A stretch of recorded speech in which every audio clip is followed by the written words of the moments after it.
I had brought my camera with me to film the service, and I had got down the length of the roundabout when this unmerciful bang went off. On the way there, people were screaming and children running, just not knowing where to run, you know. But I had my camera on my shoulder and I just ran. So at one point a policeman tried to stop me from running up the street. For some unknown reason I went on and just kept the camera running. Everybody was covered in a white layer of dust and you couldn't recognize a lot of people, you know, but it was the screaming and the pandemonium and it was just chaotic. And then when I got the length of the actual site, I could see what had happened, that the sidewall of the old library had just fallen down on top of the people and they were all pinned against the railings.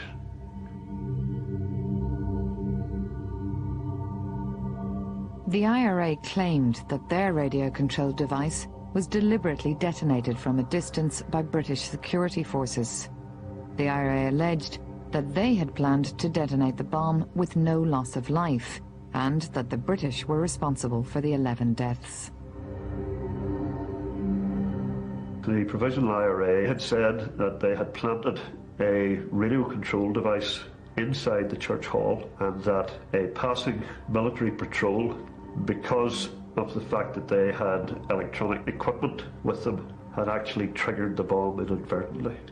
The implications of that statement were tremendous. Had an army patrol inadvertently activated this device.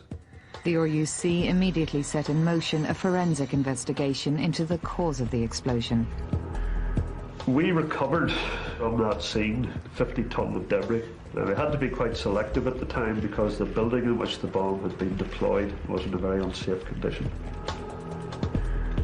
We literally got the debris and put it onto a series of benches and painstakingly went through that debris, almost like a fingertip search.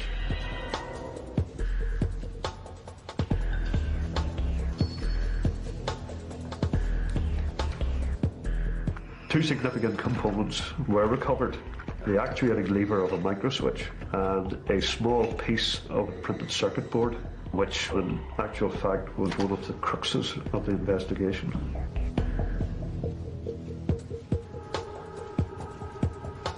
This little fragment, upon which were the positions of a number of holes, and these are holes that are drilled in the circuit board to allow the feeder contacts of electronic components to be inserted.